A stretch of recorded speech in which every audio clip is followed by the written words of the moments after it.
Blir du sugen på att starta en relation nu när du satt i den här filmen? Just nu är det rätt skönt att vara själv. Jag kan förstå det. Hej älskling!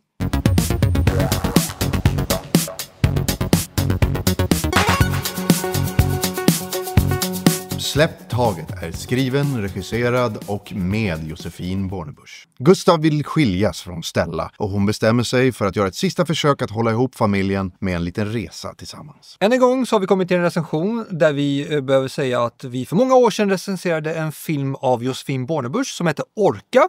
Den kom ut under pandemin och handlade typ om pandemin-ish. Jag för mig att vi gillade den. Ja, jag kommer faktiskt inte så mycket. Ni kan gå tillbaka och kolla på recensionen. Ni får titta. Och kommentera vad vi tyckte om den. Ja, precis. Jag är inte så sugen på att se så gamla recensioner på oss faktiskt. För de är inte så bra. Jag tycker vi är mycket bättre nu. Det kan jag tillåta mig själv att tycka. Klappa på axeln. Ja. Men sen dess har ju Josefin Bornebusch blivit en rätt aktad regissör. Hon har ju typ regisserat 3 avsnitt av Baby Reindeer, en serie som jag tyckte väldigt mycket om. Och hon fortsätter också den här nya traditionen som vi har i de skandinaviska länderna, att vi blandar folk från våra länder in i andra filmer. För Gustav som är med i den här filmen är som en norrman. Som heter Paul Sverrehagen. Nej, men precis som Sebbe sa så handlar den här filmen om Gustav och Stella som är mor och far till Manne och Anna. Manne är ju kanske 8 och deras tonårsdotter Anna spelad av Sigrid Jonsson som vi har recenserat tidigare i Comedy Queen. Hon gillar ju pole dance och vill ge sig ut på en pole dance turnering och det kräver en resa som hela familjen måste få med på. Problemet är att mamma och pappa typ inte älskar varandra längre. Gustav vill skiljas. Han är så trött på det här livet. Men hon bara, nej, nu lägg av. Säger hon. Och så bara, nu ska vi åka och se våran dotter poledansa. Det ska avslutas på ett bra sätt. Ja, nu ska vi åka och göra en typ last road trip. Typ. Sätta barnen först. Och som alla relationer som någonsin har existerat tänkte jag säga så är den här lite stereotyp. Om jag ska vara helt ärlig, största kritiken gentemot Stella är att hon är en projektledare som kontrollerar hela sin familj och har ett extremt stort kontrollbehov. Och den största kritiken gentemot Gustav är att han är en disträ man som inte hjälper till hemma överhuvudtaget. Det blir liksom inga överraskningar i kritiken gentemot varandra eller i bråken de har. Det kommer överraskningar i filmen. Det är ingen, det säger jag ingenting om. Nej, men jag kan hålla med om att det är stereotypa karaktärer, men jag tycker sättet som dialogen är skriven är riktigt bra. Skådespelen är också jävligt bra. Ja. Det ska man absolut inte klaga på. Nej. Ja, men jag tycker hela familjen här är fantastisk. Jag satt och tänkte på Sigrid Jonsson. Hon är jätteduktig. Och det var inte förrän eftertexterna rullade som bara så här, Sigrid Jonsson, just det, Comedy Queen. Vi är fans av dig. Ja. Alltså, jag önskade ju dig en Guldbagge för att du var så fantastisk. Och jag tror minsann att du fick en. Kanske kan få några till, tycker jag. Kanske. Jag tycker hela det här gänget ska ha Guldbaggar och saker.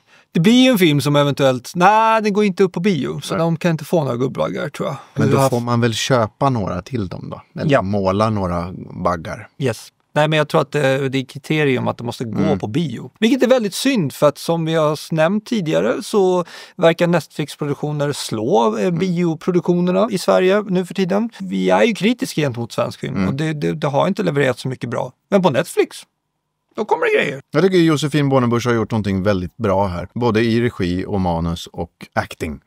Hon kan verkligen och jag vill se mer av sånt här. Ja. Av henne, från henne, med henne. Jag blev faktiskt väldigt berörd av den här filmen. Jag blev inte lika berörd. Jag kan tänka mig att många människor skulle kunna bli berörda. Den har en väldigt bred publik. Det är många som kan se den här filmen. De beröringspunkterna som jag tror filmen ville få mig att bli berörd av, det var inte där jag blev triggad.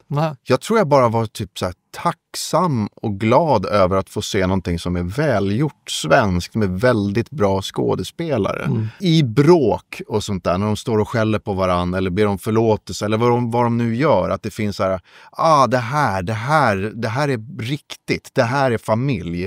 Det är inte det här, oj vad tokigt och så älskar alla varandra i slut. Alltså det finns så många fler nivåer och lager och det är det jag tyckte om och blev berörd av. Och jag tycker det fångas riktigt bra. Fan vad det kändes som att de var en familj. Jag har en liten kritik till och det handlar om musiken i filmen. Jag tycker musiken var otroligt vacker. Jättefin musik. Jag kan tycka att den överanvändes lite då och då. I vissa, du vet, när man vill få känslor att komma fram hos publiken. Den vävdes inte in i filmen riktigt. Men så då tänkte jag aktivt på deras val av musik. Hur de försöker få oss att liksom... Och det vill man inte tänka på. Nej, och visst, jag kanske överanalyserar det. Men jag kan inte hjälpa hur jag tänker. Nej. Så att jag vill inte bli tagen ur filmen. Och jag blev lite det med musikvalen. Det kan jag absolut hålla med om. Jag vill absolut inte ge intrycket av att jag är negativt inställd till den här filmen. Det här är en kompetent gjord film. Och den finns på Netflix, vilket ni alla typ har. Så min rekommendation är absolut att se den. Det är inget mästerverk. Nej. Det är inget topp betyg här. Men det är bra. Det verkar som jag tyckte om den mycket mer än vad du gjorde. När jag läste kommentarer om den här. Alla kommentarer var, jag har aldrig gråtit så här mycket i hela mitt liv. Du ser. Och då går jag ju alltid in med mina kritiska ögon och brukar säga så här att bara för att du gråter behöver inte betyda att det är bra. Nej. Men jag tycker att det är bra. Du blev berörd också. Så jag grät. Det är inte ofta. Nej. Sebbe blir berörd. Jo. Eller rädd. Rädd, men berörd kan jag bli. Men då ska det fan vara bra alltså. Och det här är bra. Ett stort tack till Josefin Bornebusch tycker jag. För att liksom, det här är det här jag vill se i svensk film. Jag skulle i och för sig vilja se henne experimentera lite. Nu ja. Du behöver inte göra till drama. Du kan göra någonting annat. Ja, nej, men alltså jag tänker lite så också så här, Hollywood, bara prova henne. Kasta in henne i lite andra saker. Se vad hon har liksom. Eller svenskt för den delen. Ja, absolut. Men tills dess så får ni väldigt gärna trycka på prenumerera på vår kanal. Och tack för att ni tittade. Vi ser fram emot att snacka mer film med er framöver.